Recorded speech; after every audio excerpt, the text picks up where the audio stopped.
All right, y'all. Welcome back to Acquire and Operate.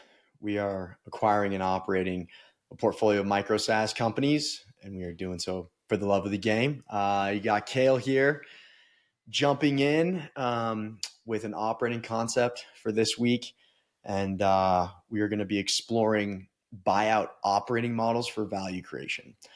And I guess a good place, so I'll share my screen here. A good place to start is probably by breaking down what the heck that stuff means. So simply put, uh, and I think a lot of micro SaaS world applies to conventional lower middle market buyouts, right? So private equity firms or individual, groups that take full control ownership of a business, and then they intend to operate it via some kind of strategy. So that value creation operating model is the kind of the flavors of strategy that we're going to be talking about.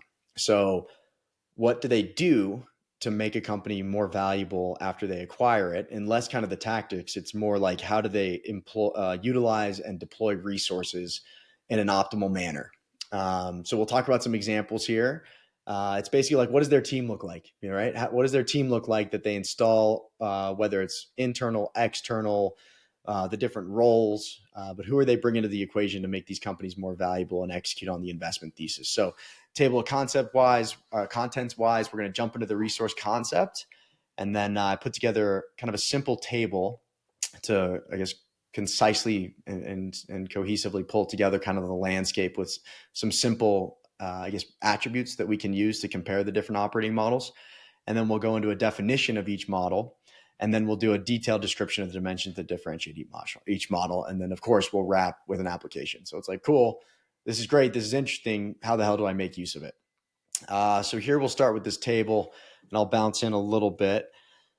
But the first is a shared, so I guess the dimensions that we've included in this table, right? So we have kind of the operating model, obviously, and then we go into the resource intensity as one dimension, the centralization, I guess, versus decentralization as another dimension, strategic focus, second to last, flexibility slash scalability, and then lastly is the value creation mechanism. So the first one is shared services model and resource intensity. This is medium to high, and they're all high, I guess, is an important. Or they're all involve kind of direct and concentrated resources, and that's distinct from venture capital as an asset class, where those investors are taking minority positions in firms, so they don't have full ownership, right? Like they're kind of along for the ride.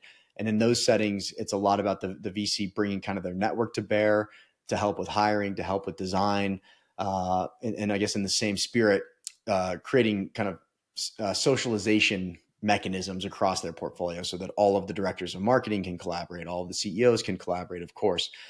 So the assumption here is that all of these are going to be kind of medium to high resource intensity, but shared services is probably the least of the models that we're going to be discussing today. Centralization is highly centralized. And actually, let's go into a definition as we go through these. So shared service model. So this model involves centralizing standard services across the portfolio companies, such as HR, IT, finance, and marketing, to achieve economies of scale and operational efficiency. So what does this mean? So this means that a buyout fund, or scaling ventures as an example, would have a dedicated human that focuses on HR across the portfolio, and they support the portfolio. It's very likely that with kind of that larger scale, that there are full-time employees in the portfolio company doing HR. The shared services model is meant to bring best practices, and sometimes those folks are totally accountable for the business. So they're, I guess, kind of working in a direct basis across a portfolio of businesses. And the hope there is that they can kind of take an elite performer and spread them around the company around a very specific domain. And these people are full-time employees of the fund. So the strategic focus there obviously is operational efficiency, and it's highly centralized, right? Like these humans sit under the fund umbrella, they're full-time employees, and they're touching all the portfolio companies, or a majority or a select kind of segment of the portfolio. Into flexibility and scalability, this is highly scalable to a degree, but it's not quite as flexible, and we'll talk about that a little bit more. And the value creation mechanism is cost reduction, because ideally, and again, there's kind of a spectrum here. There's a spectrum with all this, but ideally they're kind of hiring one HR specialist that can be applied to all the portfolio companies versus hiring an HR specialist in each respective portfolio company. So that creates cost reduction and hypothetically operational efficiencies as well. Okay, moving on to the next operating model, which is a full-time operating partners model. And again, unfortunately, there are flavors and I guess a spectrum of this, but this model relies on having industry or domain specific experts as part of the firm. These experts work across the portfolio in a consultative manner. So this is kind of a distinction between shared services, right? Where operating partners are at the table. They're participating in board meetings. They're working with operators, the executives, the CEO, and providing best practice. But it's kind of like they're external consultants. And in that case, they are full-time employees of the fund, right? So back to kind of the table here, resource intensity, this is medium. Centralization is decentralized, right? So now it's not quite as centralized where one human is working across a lot of portfolio companies. It's more the case that like in a consultative basis, they're a little bit more distributed. There's less standardization across how they interact with each company, things like that. And the strategic focus is domain expertise. So they're like, we want to bring in straight ninjas in each respective domain. We're going to pay top dollar for it. And they're going to be accretive to the portfolio. This is a highly flexible model. You can slot in consultants where you need them, dial them back, dial them up, et cetera. And the value creation mechanism here is strategic guidance and best practices.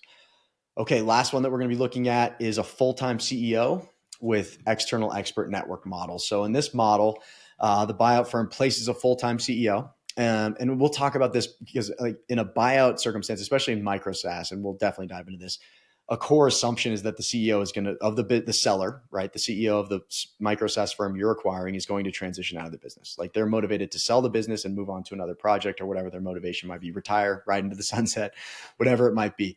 But in a lot of times in lower middle market private equity in buyouts, the CEO stays in, right? And maybe they're taking a majority of the chips off the table. They want to recapitalize the business, whatever it is. But a lot of firms have a very intentional strategy where they install a quote unquote professional CEO in every transaction, and then ideally they have this kind of expert external network that they can rely on of contractors, agencies, consultants, and whether that network is pertaining to the CEO itself, him or herself, I should say, or is more a function of the fund, is a little bit TBD. It varies case by case, but in this case, the buyout firm very intentionally places a full-time CEO to lead the acquired company and leverages a network of external experts for specialized guidance and support. And if we look at that on the spectrum in the framework, resource intensity is high, and this is mostly a function of like recruiting and maintaining a bench of super beastly CEOs. Centralization, this is highly decentralized. There's a ton of variance from CEO to CEO, not much standardization. And the strategic focus here is leadership and vision. And this is very flexible, right? So you can kind of map any given scenario to a respective CEO's background and kind of their core competence, et cetera. And the value creation mechanism here is strong leadership and external expertise.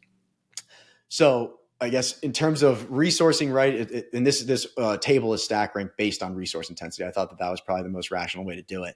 But there's some obvious kind of variance and points of differentiation for each. So if let's just jam on a few of these. So we spoke about, let me just see here.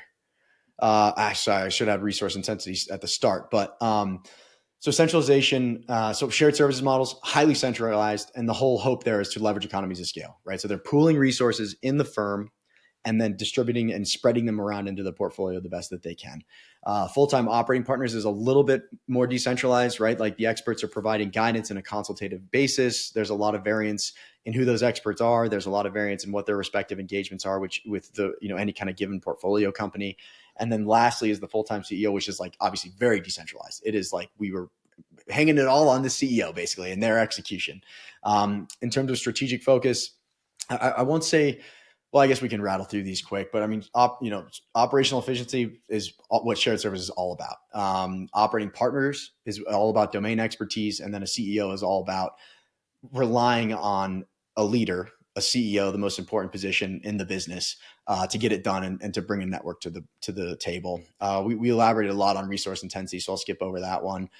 And flexibility and scalability. Again, this is, shared service model is highly scalable. And I think it's flexible to a degree as it relates to that specific person and how much they can flex, right? So it's like, hey, you're the HR expert.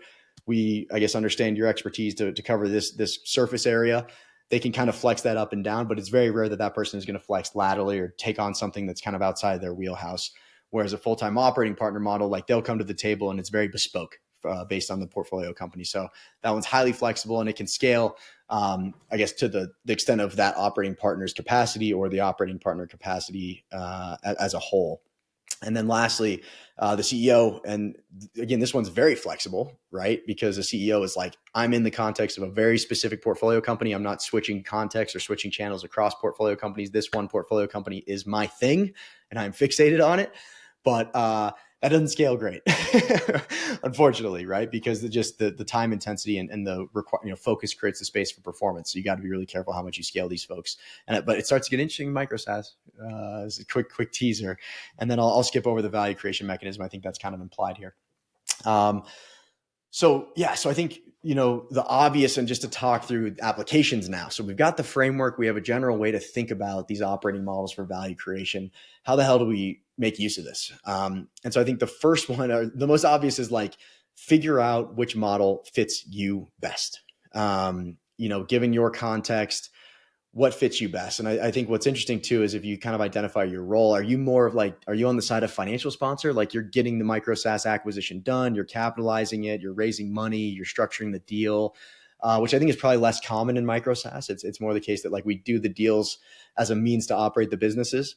But if it's the case, you're a financial sponsor, like you're probably going to index towards the full-time CEO, right? Because the assumption is that in almost every Micro SaaS deal, the CEO is going to transition out. So your first order of business is to stabilize the business, or your first priority is to stabilize the business, which is a function of placing a CEO, transitioning tribal knowledge, documenting stuff, et cetera, understanding, getting visibility into the business, and then kind of validating your thesis and your assumptions from diligence and going from there. If it's the case that you're more the traditional Micro SaaS acquirer, you are the CEO, right? So you're the strategic, super savage CEO that's going to go in and catalyze change. So I think that's kind of an important assumption out of the gate, and probably an important thing is like, who am I? What's the context here? What are the gaps in the business that I see? What are the resources that I can bring to bear to fill those gaps? And obviously, those gaps imply that there's upside or there's opportunity for value creation. So you need to kind of navigate that accordingly. Another thing that I think is really, really important to mention is that you want to probably also use the context of your maturity as a portfolio when you're making these decisions, right? So I think obviously everybody, a talent bench of shared services where you have like a growth marketer, an engineer, a customer success person, they are full-time, they are on the bench, they are, totally fixated on whatever work is related to your portfolio. That sounds excellent, right, to most people. And there are some obvious drawbacks around shared services, right? I mean, mostly it's around the context switching. So like, how many firms can a growth marketer be the growth marketer for before their performance starts to decline? And it's usually between 3 and 5. And that's the same like if you're a consultant, right? Usually around 3 or 5 clients, if it's very bespoke consulting, you start to lose performance because you're switching channels, right? 2 or 3 times a day for sure, or 2 or 3 times a day maybe, but definitely probably 2 or 3 times a week. So, what's kind of interesting is like, where are you in terms of the maturity of a portfolio? Because to put it plainly, if your business is generating, or you might not even have enough revenue to place one growth marketer full-time, right? But as you acquire more companies and you boost that revenue over time, you can maybe grow to that place.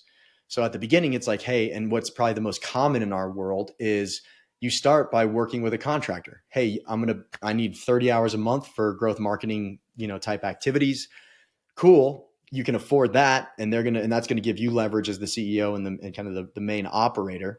And then over time, as you acquire another company, it's like, hey, now it's not 30 hours, it's 60 hours. And so you can slowly scale as your portfolio grows into occupying more and more of the mind share of an individual player that you see as a big point of leverage kind of in any kind of base case situation when you make an acquisition. The same can be said with CEOs. So I think there's very much a difference between the operating intensity of the transformation stage of a business and once you've executed transformation, and now it's mostly about growth experiments, and growth experiments take time. And the assumption is that the business is generally stabilized. So you get in, you make some changes to the product roadmap, you make some changes to talent, you kind of establish the tech stack, so you have the visibility and you can see, the surface area of the business, so that you can now have more leverage in the activities that you pursue because you have visibility into performance, right? And you can understand, this is off and this is the biggest priority to fix right now. Let's go at it. Once that transformation is done, the circumstances change a lot, where now it's about kind of keeping the train on the rails and keeping the train on time. So I think there is a very exciting opportunity to slot in like a steady state CEO or a fractional CEO or a general manager, whatever you want to call it. But again, this is probably a function of how many firms you have in your portfolio and something that you kind of earn over time. So I think probably the ask here, the thing for us all to consider is like, where's my bench of general managers, right? Because ideally I want to get in, transform the business, and then hand it over such that I can then, my biggest point of leverage presumably is as a transformation catalyst, I can move on to the next, and I'm relying on someone else as kind of the point position here to pull me in when there's a hardcore fire, or to pull me in when there's something that really needs to be resolved. So I'll leave it at that. And then in terms of making this a little bit more actionable, or including some prompts, there's a bunch of stuff here below. You guessed it. The first thing is like assess yourself, basically. And then you start to think about mapping resources to requirements, analyzing strategic fit, considering the CEO transition dynamics is absolutely, like, key employee risk is the OG way to define that. But that's obviously, a mission critical exercise. And then brownie points if you do some scenario planning. So think about, and this is hard because a lot of it's subjective, a lot of it's qualitative, but just think, and you can break it down to a cost basis too, where it's like, okay, if I come in and I'm executing this stuff and I bring in these people to execute on this stuff at this cost and this kind of hourly contribution, what does that do to margin? What does that do to profitability in the long run? What does that do to growth in the near term? So these are all kind of trade-offs that you have to adjust. But you probably want to think, hey, this is the base case. This is if shit hits the fan. This is if things go really well. And that's probably as simple as you need to do it. And then maybe run the different operating models through those scenarios, or consider how those operating models are accretive or destructive in those various scenarios. So I'll leave it at that, y'all.